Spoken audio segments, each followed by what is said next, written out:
DISE पर मौजूद Shri M K Anand, CEO and MD Times Network, Sushri Navika Kumar, group editor Shri Mihir Bhatt, editor Times Network, और यहां मौजूद सभी सम्मानित देवियों व सज्जनों। I will deliver my speech in Hindi. India economic conclave के सेशन में आपने मुझे आमंत्रित किया, इसके लिए मैं अपनी तरफ से आप सभी के प्रति आभार व्यक्त करता हूं। मैं जानता हूं कि India economic conclave different sectors के लोगों के लिए एक महत्वपूर्ण मंच प्रदान करता है, जिसमें लोग आकर अपने व्यूज को शेयर करते हैं तथा इंडिया के इकोनॉमिक एस्पिरेशंस और एक्शंस पर चर्चा भी करते हैं। हर बार की तरह इस बार भी आयोजकों ने इस सेशन में जो थीम रखी है, वह थीम भी मैं समझता हूं बहुत ही अट्रैक्टिव है। India the emerging third super power. मैं अपनी बात सबसे पहले इस थीम से शुरू करना चाहूंगा जिसकी अभी मैंने आपसे बात की है। साथियों, भारत की इकॉनमी कितनी तेजी से आगे बढ़ रही है, इससे आप सभी अच्छी तरह अवगत हैं। मॉर्गन स्टैनले का नाम आप सब जानते ही हैं। मैं समझता हूं उसके पहले भी चर्चा हुई ही होगी। मॉर्गन स्टैनले ने 2013 में एक फ्रेज कॉइन किया था, फ्रेजाइल 5 इकोनॉमीज। फ्रेजाइल का मतलब आप जानते ही हैं कि जल्दी टूट जाने वाली अर्थव्यवस्था, जल्दी बिखर जाने वाली व्यवस्था, यानी दुनिया की ऐसी इकोनॉमीज जो बहुत अच्छा प्रदर्शन नहीं कर रही थी, उनके लिए यह टर्म मॉर्गन स्टैनले ने यूज किया था, और उनमें एक नाम हमारे देश भारत का भी था। आज 10 साल बाद वही मॉर्गन स्टैनले अपनी रिपोर्ट में यह कहता है कि 2027 तक भारत दुनिया की तीसरी सबसे बड़ी इकोनॉमी होगी। इसलिए यह थीम तो अपने स्थान पर बिल्कुल सही है कि भारत एक इमर्जिंग इकोनॉमी के रूप में जल्दी ही जीडीपी के मामले में दुनिया में तीसरे स्थान पर पहुंचने वाला है। लेकिन मैं आप लोगों से अपने मन की बात कहूं कि मैं इस थीम के लिए गए वर्ड्स, न तो थर्ड पोजीशन को लेकर मैं बहुत उत्साहित हूं और न ही इमर्जिंग सुपर पावर को लेकर बहुत उत्साहित हूं।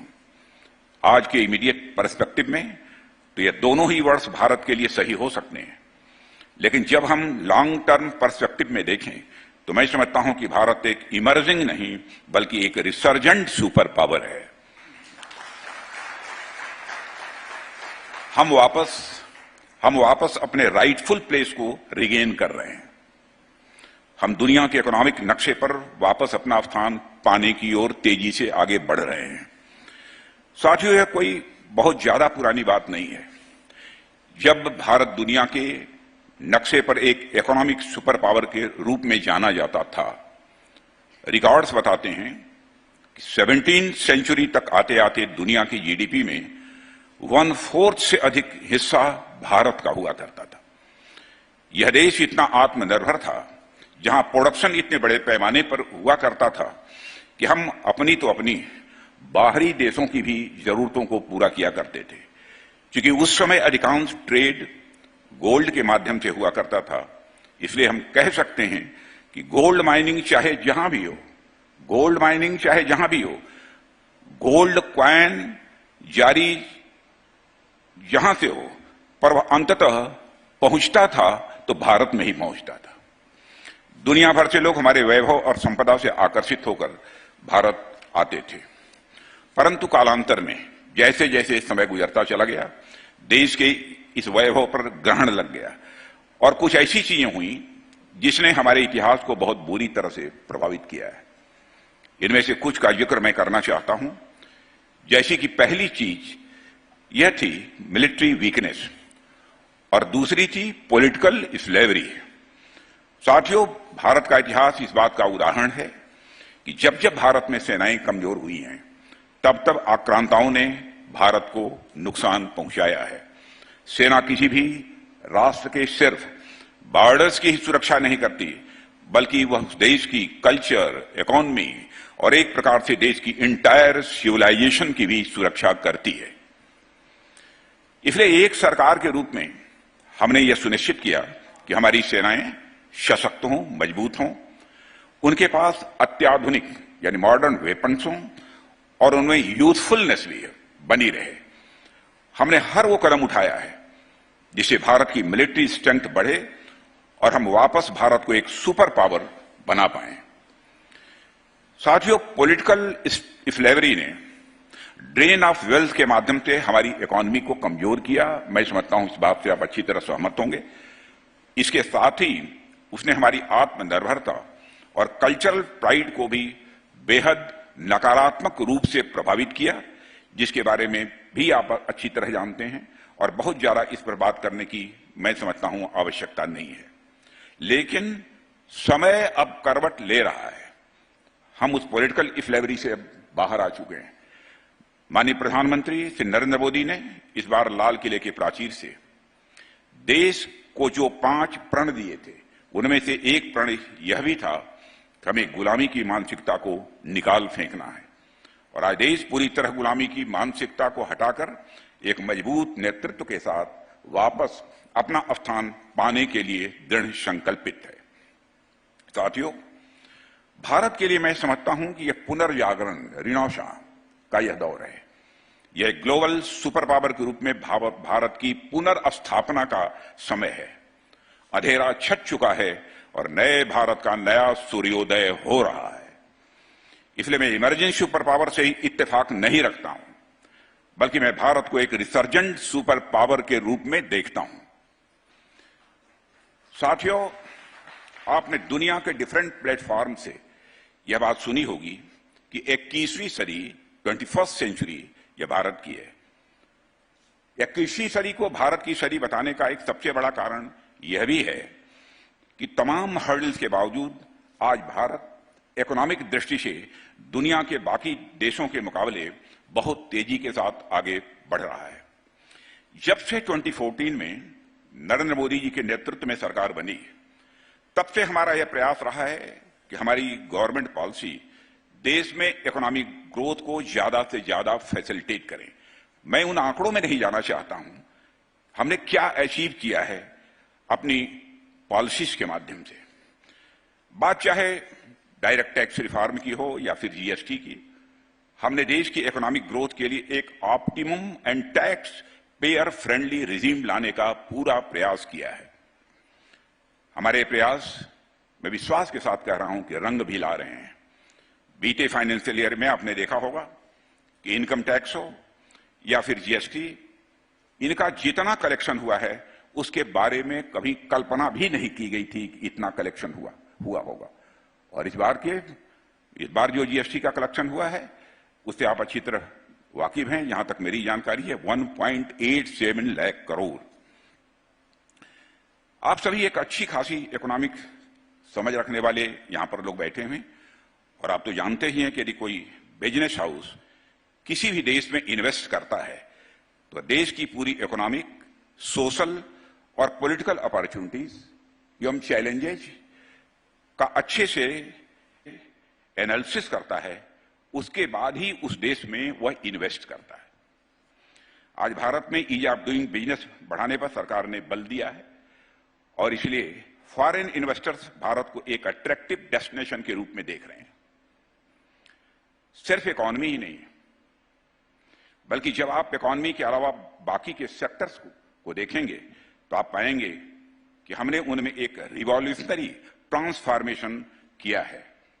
साथियों, एजुकेशन में आप देखिए कि हमने नई शिक्षा नीति के माध्यम से किस प्रकार लर्निंग एंड स्किलिंग को मल्टी डायमेंशनल वे में एड्रेस किया है।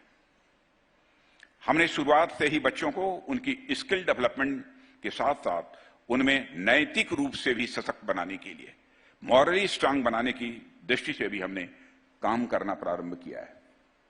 हेल्थ सेक्टर पर जब आप नजर डालेंगे तो आप पाएंगे कोविड-19 पेंडेमिक के दौरान किस प्रकार हमने दुनिया का सबसे बड़ा वैक्सीनेशन ड्राइव चलाते हुए मोर देन 200 करोड़ अधिक वैक्सीन अपनी पूरी जनता को लगाने में कामयाबी हासिल की है।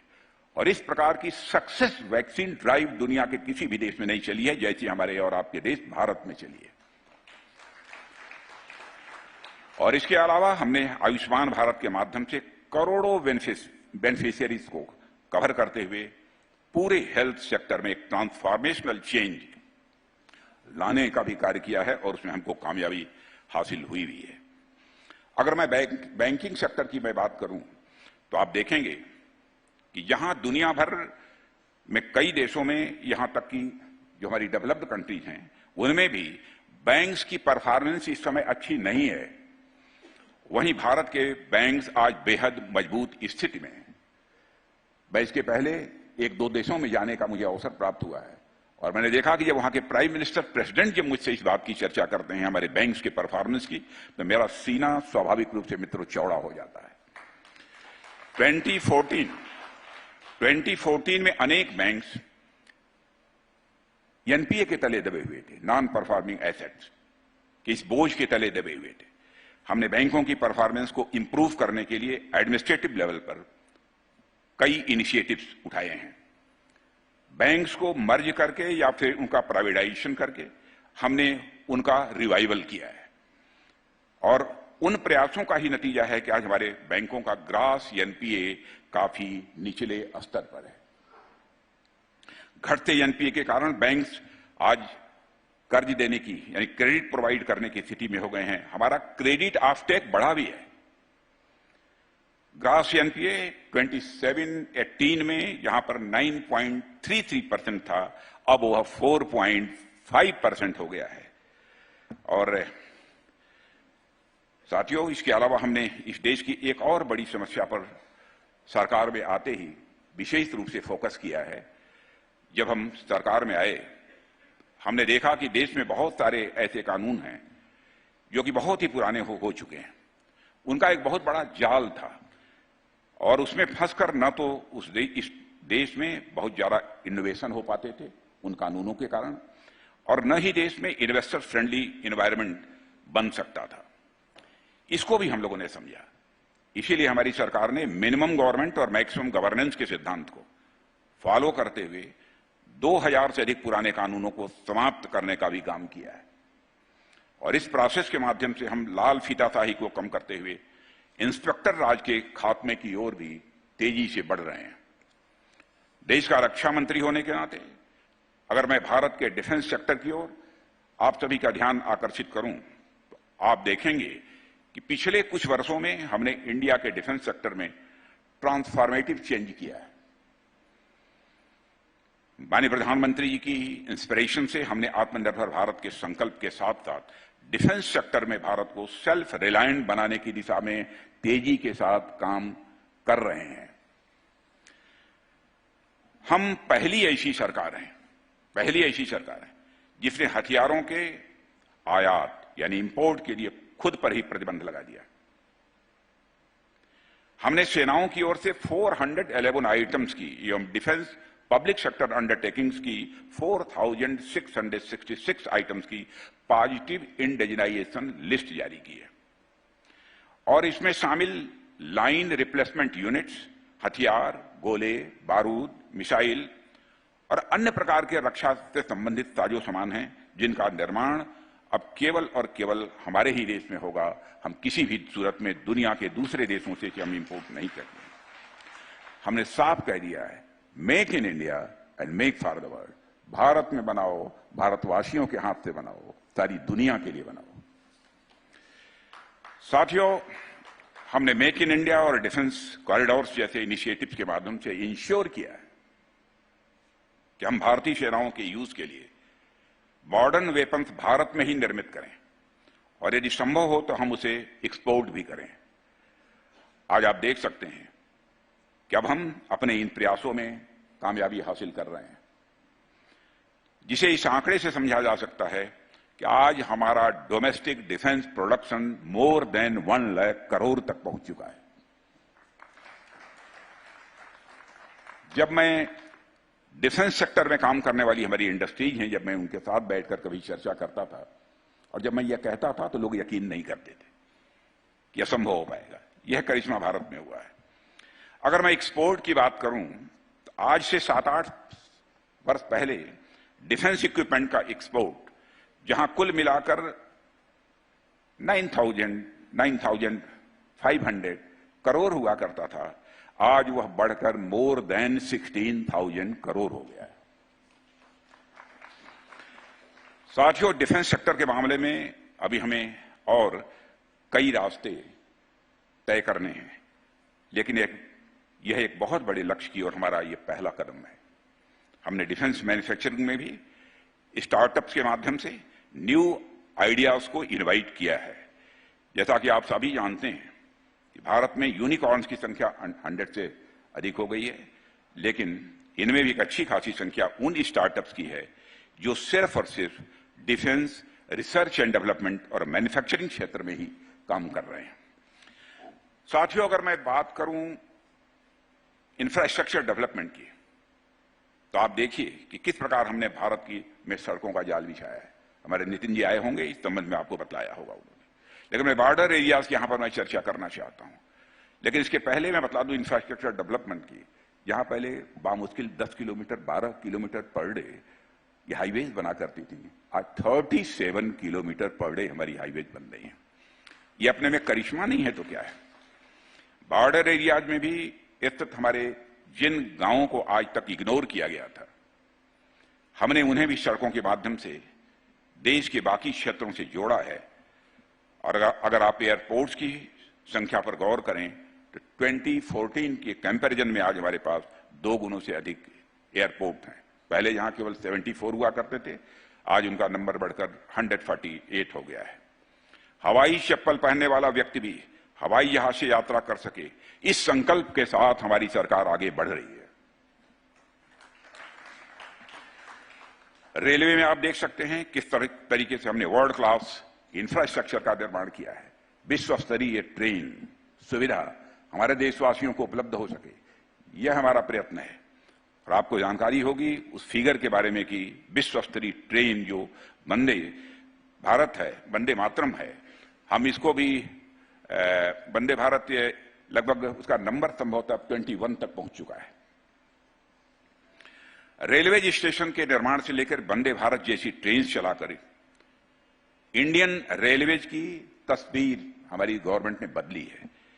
पीएम गति शक्ति के तहत हम देश के रोड्स और रेलवेज को सी पोर्ट से जोड़ रहे हैं। सिर्फ ट्रांसपोर्टेशन ही नहीं बल्कि कम्युनिकेशन को भी प्रायोरिटी देते हुए हम पूरे देश के हर पंचायत को ब्रॉडबैंड से जोड़ने का संकल्प लेकर आगे बढ़ रहे हैं। इसके और जल्द ही हम इस लक्ष्य को प्राप्त करेंगे, यह मैं पूरे विश्वास के साथ कह सकता हूं, जितना इस सेक्टर के बारे में मैं जानता हूं और जितनी तेजी के साथ काम हो रहा है उसे देखते हुए। इसके अलावा बीते दिनों आपने देखा होगा कि हमने देश में 5G लॉन्च किया है और यह डिजिटल इंडिया की तरफ बढ़ता हुआ हमारा अब तक का सबसे बड़ा कदम है। साथियों, मैं चाहता हूं कि हमारा देश इतना सुंदर हो, हमारे यहां के पार्क्स, मैदान, रोड्स, मॉन्यूमेंट्स इतने सुंदर और साफ हों कि अगर कोई भारतीय दूसरे देश में जाए, अमेरिका, ऑस्ट्रेलिया या जापान जाए और वहां एडवांस्ड रेलवे स्टेशंस देखे, फ्लाईओवर्स का जाल देखे, पार्क्स, मैदान, रोड्स, मॉन्यूमेंट्स देखे, तो कहे कि ये सारी चीजें तो दिल्ली, लखनऊ, बेंगलुरु और हैदराबाद जैसी हैं। दुनिया के देशों में जाए तो उनको देखकर यह कहे कि ये कोई खास बात नहीं है, ये तो हमारी दिल्ली, लखनऊ, बेंगलुरु और हैदराबाद जैसी है। साथियों, कुल मिलाकर कहें तो हम देश के लगभग सभी सेक्टर्स पर फोकस करते हुए 2047 तक विकसित भारत, डेवलप्ड इंडिया की इमारत खड़ी करने का काम कर रहे हैं। और आज सारी इंटरनेशनल कम्युनिटी भी इस हकीकत को स्वीकार करती है। और आप लोग भी शायद मेरी बात से सहमत होंगे कि आज के कुछ वर्षों पहले भारत इंटरनेशनल फोरम पर कुछ बोलता था तो भारत की बातों को जितनी गंभीरतापूर्वक लिया जाना चाहिए उतनी गंभीरतापूर्वक नहीं लिया जाता था। लेकिन आज भारत का स्टेचर दुनिया की नजरों में इतना बढ़ा है कि भारत यदि आज इंटरनेशनल फोरम पर कुछ भी बोलता है तो लोग कान खोलकर सुनते हैं कि भारत बोल क्या रहा है। यह भारत की हैसियत बनी है।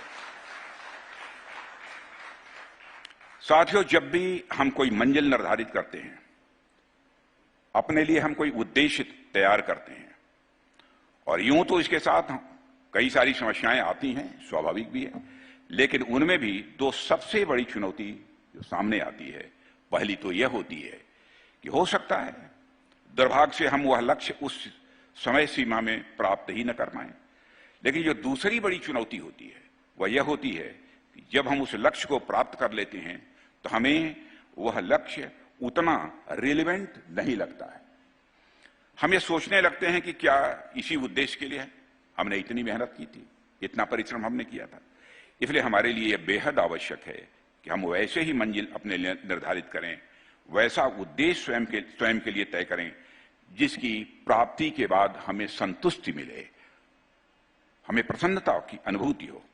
इसलिए आज मैं उन मुद्दों पर भी आपसे चर्चा करना चाहूंगा कि हमारे लक्ष्य कैसे होने चाहिए, हमारा उद्देश्य कैसा होना चाहिए। मैं कहीं पढ़ रहा था कि be careful with your dreams, they might come true. और इस बात को समझने की जरूरत है, हमें यह तय करने की जरूरत है कि हमें कैसे भारत का सपना देखना है। अगर मैं दूसरे शब्दों में कहूं तो मैं आपसे अपने सपनों के भारत पर यहां मैं थोड़ी चर्चा करना चाहूंगा। इसे आप एक प्रकार से मैनिफेस्टो फॉर 2047 भी कह सकते हैं। और मैं आपसे इस मुद्दे पर बात करना चाहूंगा कि मैं 2047 तक भारत के सामाजिक, आर्थिक, राजनीतिक और सांस्कृतिक भविष्य को किस प्रकार से देखना चाहता हूं। साथियों, यदि हम भारत के सामाजिक विकास की बात करें तो मैं एक ऐसे भारत की कल्पना करता हूं जहां समाज में किसी भी प्रकार का कोई भेदभाव न हो। वैसे तो संविधान आज भी यह व्यवस्था करता है, देश में धर्म, जात, लिंग आदि के आधार पर कोई भेदभाव न हो, लेकिन हमारा विकसित भारत, डेवलप्ड इंडिया, इस थ्योरी से भी एक कदम आगे होना चाहिए, यह हमारी कल्पना है।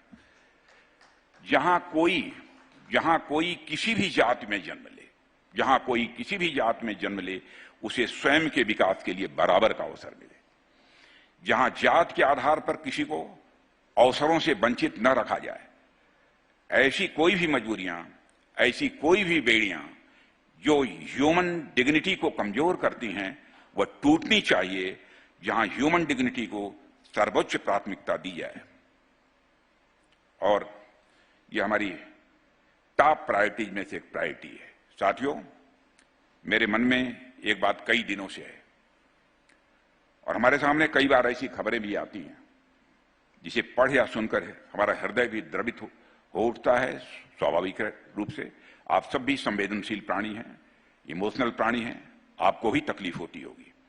उदाहरण के लिए आपने भी देखा होगा कि कभी आज के कुछ ही दिन पहले मैंने देखा था किसी चैनल पर कोई व्यक्ति अपने परिजन के, अपने परिवार किसी सदस्य के निधन होने के बाद, और एक व्यक्ति को मैंने देखा कि अपने बच्चे के, नौजवान बच्चे के निधन होने के बाद वो अपनी बच्चे की लाश को साइकिल पर ढोते हुए जा रहा है। और कई बार तो मैंने देखा है वह दृश्य भी, उन्हें साइकिल भी नसीब नहीं होती और शरीर कंधे पर ले जाते हुए मैंने यह भी खबरें पढ़ी हैं। बड़ी ही हृदय विदारक यह घटना होती है, पर हमारे समाज की दुर्भाग्यपूर्ण सच्चाई है यह जिसे हमें स्वीकार करना होगा, और यह स्वीकरण ही इससे निजात के रास्ते खोलेगा, ऐसा मेरा विश्वास है। इसलिए जब मैं 2047 के भारत की कल्पना करता हूं तो उसमें मैं किसी भी स्थिति के 3 स्वरूप देखता हूं। पहला, कि मेरे भारत में कोई भी इतना अक्षम न हो कि अपने किसी परिजन के मरने पर उसे लाश को साइकिल पर या कंधे पर ढोकर ले जाना पड़े। दूसरा यह कि दुर्भाग्य से कोई इतना सक्षम न हो तो सरकारी व्यवस्था इतनी मजबूत और संवेदनशील हो कि उस व्यक्ति के स्थान पर व्यवस्था ही काम करे।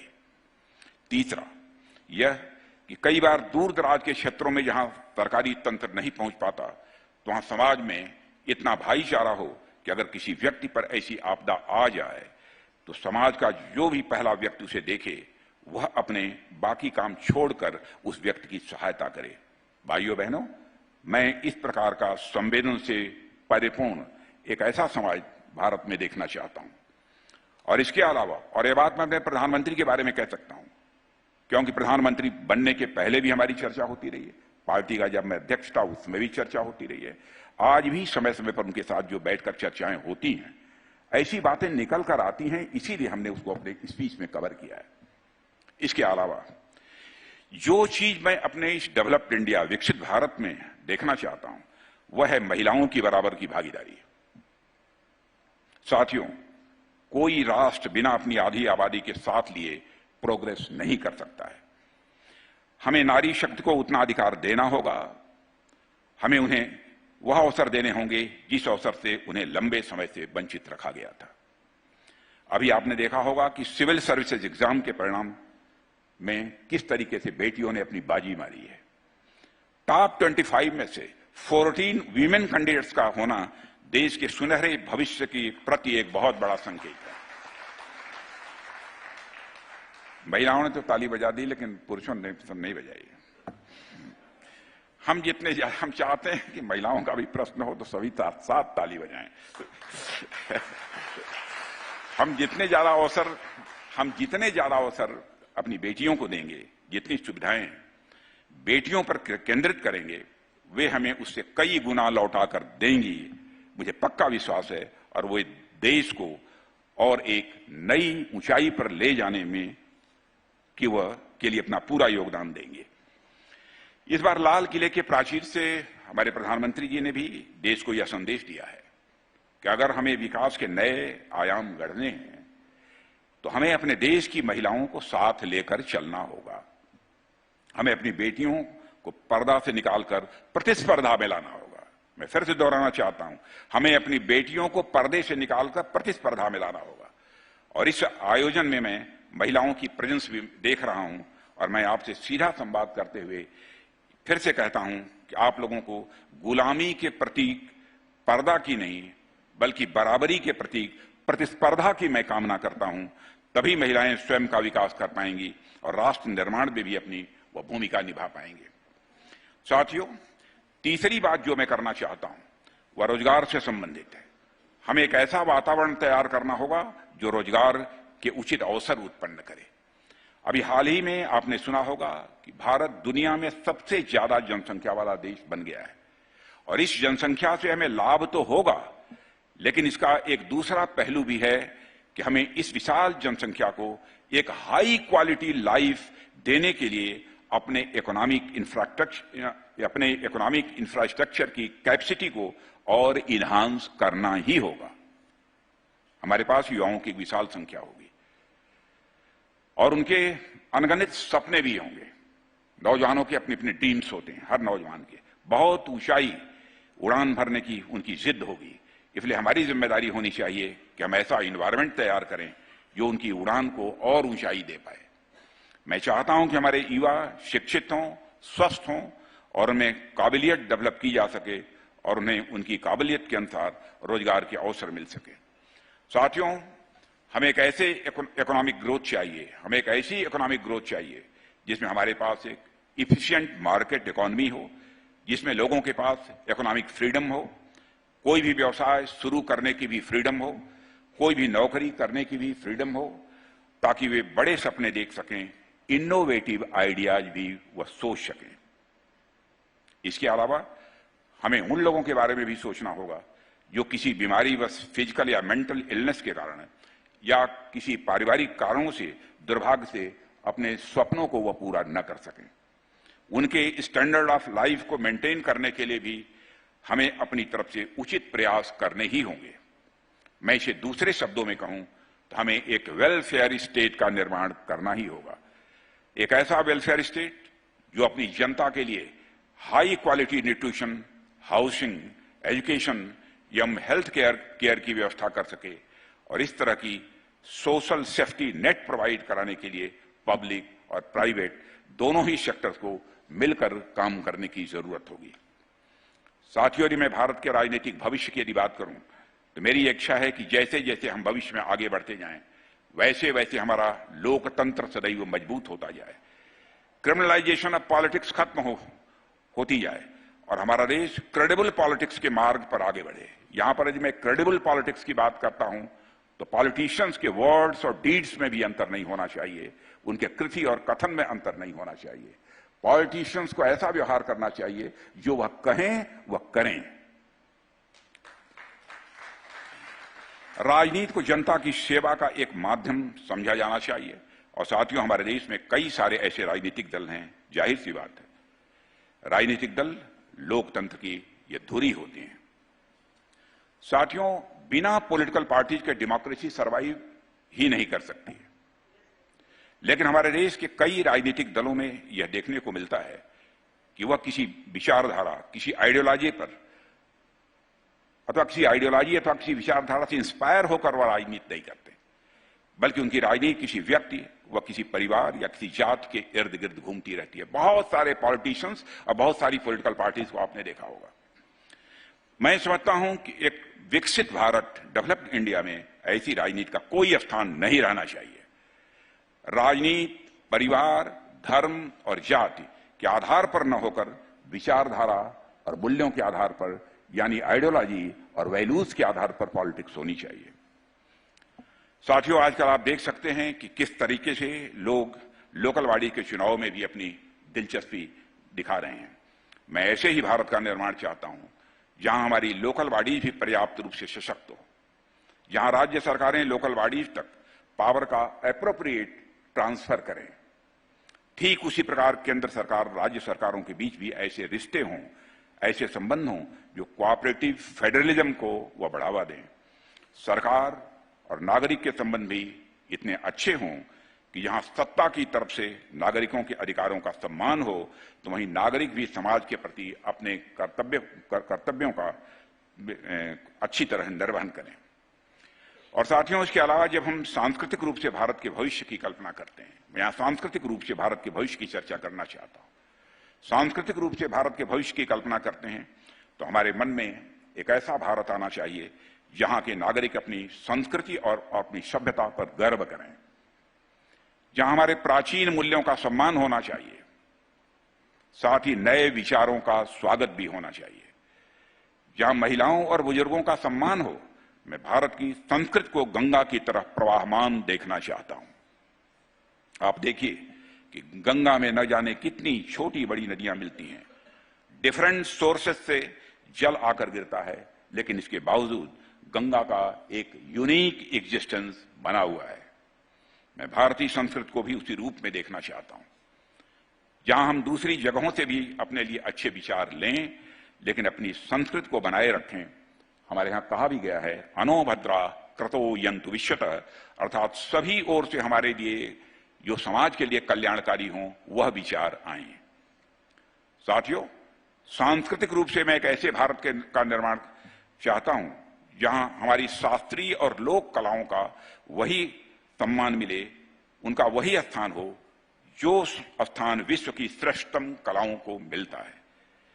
साथियों, यदि कोई माइकल जैक्सन के डांस स्टेप्स के बारे में जाने, यदि कोई भारत का रहने वाला नागरिक माइकल जैक्सन के डांस स्टेप्स के बारे में जाने, तो वह हमारे भारतनाट्यम और कथकली जैसे भारत शास्त्रीय नृत्यों को भी जानकारी रखे।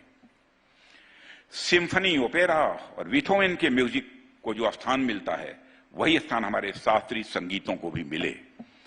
हमारे कर्नाटक और हिंदुस्तानी संगीत की धुन पर पूरी दुनिया गुनगुनाए। हां, हमें यह भी ध्यान रखना होगा कि यह सब प्रयास सिर्फ सरकार के जिम्मे न हो। सरकार तो अपने स्तर पर प्रयास कर ही रही है, लेकिन मैं इसमें एक व्यापक जन सहभागिता, जन समर्थन भी मैं देखता हूं।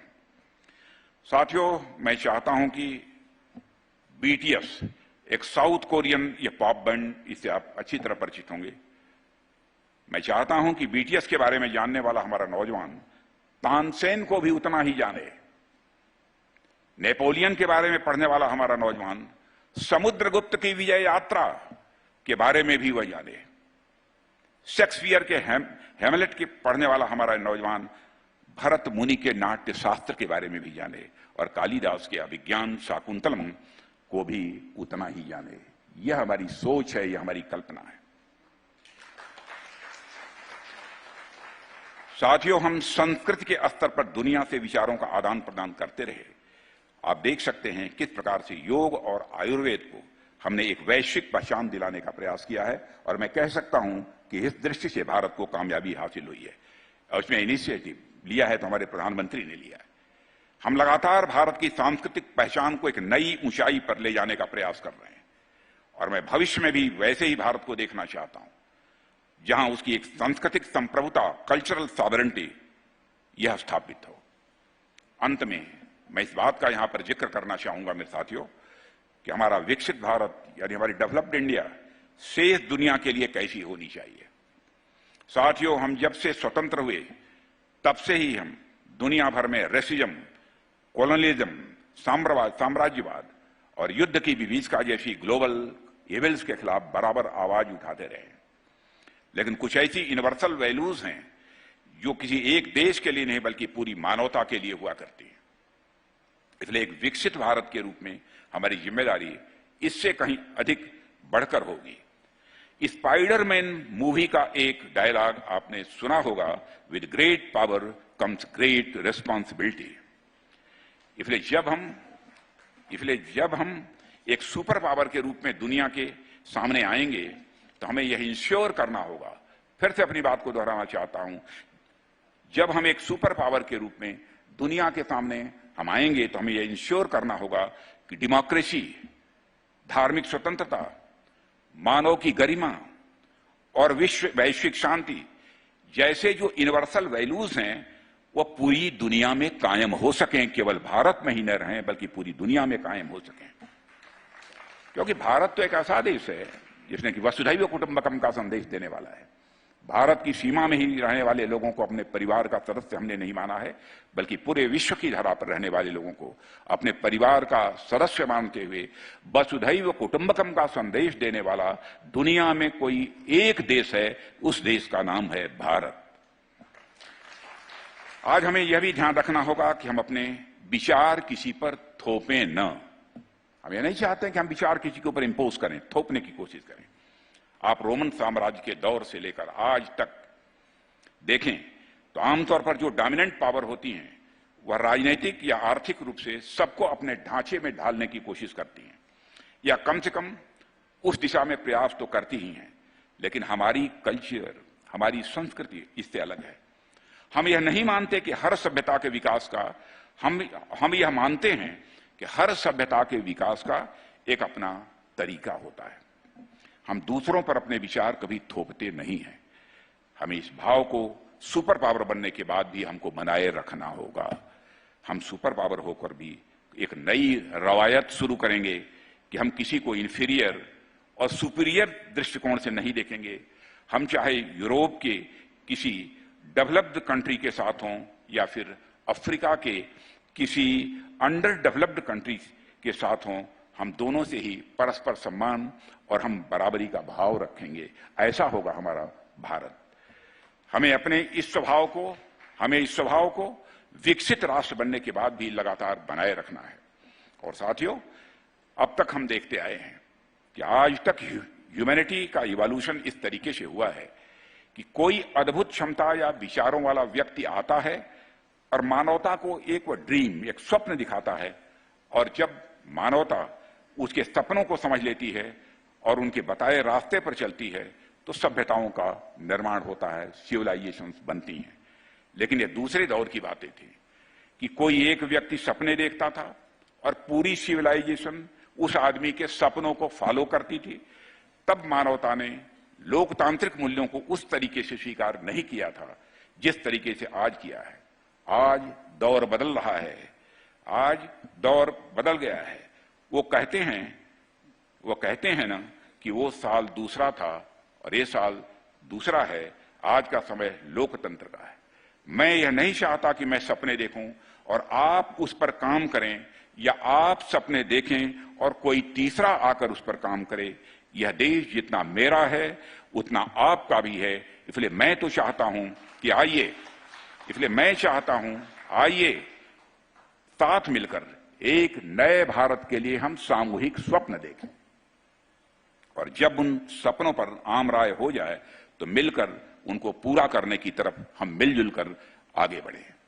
इसलिए मैं ये नहीं कहूंगा कि आई हैव ए ड्रीम, इसलिए मैं ये नहीं कहूंगा कि आई हैव ए ड्रीम, बल्कि मैं ये कहूंगा let us have a dream. आइए साथियों मिलकर स्वप्न देखें एक ऐसे भारत का जहां कश्मीर से कन्याकुमारी है और कच्छ से कामरूप तक के लोगों में राष्ट्र निर्माण की एक समान चेतना व्याप्त हो, जहां बिना किसी भेदभाव के सभी भारतवासी भाईचारे की समतल जमीन पर एक साथ बैठ सकें, जहां एक छोटी सी दूब यानी घास का तिनका भी उसी गर्व के साथ सीना चौड़ा करके खड़ा हो सके जिस गर्व के साथ खड़ा होता है कोई विशाल बरगद, जहां समाज के आखिरी छोर पर खड़ा व्यक्ति भी यह महसूस करे कि यह देश उसका भी है, इस राष्ट्र के निर्माण में उसका भी योगदान है। साथियों, आइए स्वप्न देखें एक ऐसे भारत का जहां हमारी जनरेशंस का आकलन उसकी जाति व धर्म से नहीं बल्कि उनके ज्ञान और चरित्र के आधार पर हो, जहां हर भारतीय को सभी मानवाधिकार, सारी ह्यूमन राइट्स उसको सुलभ हों और उसके अंदर भी उनके कर्तव्यों के प्रति निष्ठा हो। साथियों, आइए स्वप्न देखें एक ऐसे भारत का जहां कोई भूखा न रहे, जहां कोई गरीब न रहे, जहां सबको रोटी, कपड़ा और मकान के साथ साथ गरिमामयी जीवन जीने का अवसर मिले। ऐसा हम भारत बनाना चाहते हैं जहां शासन तंत्र के सूरज की रोशनी बस पहाड़ों की चोटियों तक ही न पहुंचे बल्कि निचली खाइयों में भी बराबर पहुंचे, यानी व्यवस्था सबके लिए समान हो। हम ऐसा भारत बनाना चाहते हैं। आइए हम सब स्वप्न देखें एक ऐसे भारत का जो इतना शक्तिशाली हो वह स्वयं की रक्षा तो करे ही, साथ ही वह अपने अहंकार पर भी विजय प्राप्त करे। मैं ध्यान आकर्षित करना चाहता हूं, हम स्वप्न देखें ऐसे भारत का जो इतना शक्तिशाली हो कि वह स्वयं की रक्षा तो करे ही, साथ ही अपने अहंकार पर भी विजय पाते हुए दुनिया में कहीं भी हो रहे किसी अन्याय के खिलाफ पूरी ताकत के साथ खड़ा हो सके। हम ऐसे भारत का निर्माण करना चाहते हैं। आइए हम स्वप्न देखें एक ऐसे भारत का जहां धर्म में राजनीति नहीं लेकिन राजनीति में धर्म हो। फिर से मैं दोहराना चाहता हूं, आइए स्वप्न देखें हम ऐसे भारत का जहां धर्म में राजनीति नहीं बल्कि राजनीति में धर्म हो और जनता की सेवा को हर राजनेता अपना धर्म समझे, हर भारतवासी को अपने देश पर, अपनी संस्कृति पर गर्व हो। हमें अमृतकाल की समाप्ति तक एक ऐसे ही भारत का निर्माण करना होगा साथियों, जिससे हमारी आने वाली पीढ़ियां फल फूल सकें। और मेरा विश्वास है कि हमारा आने वाला भारत कुछ ऐसा ही होगा और इसी विश्वास के साथ हम लोग अपने कदम भी आगे बढ़ा रहे हैं। और इसके साथ ही आगे कुछ न कहते हुए मैं अपनी बात यहीं पर समाप्त करना चाहूंगा और इस कार्यक्रम की सफलता की कामना करते हुए एक बार फिर आयोजकों को अपनी तरफ से आभार व्यक्त करना चाहता हूं कि उन्होंने इस कार्यक्रम में मुझे शिरकत करने की इजाजत दी। इन्हीं शब्दों के साथ आप सबको बहुत बहुत धन्यवाद।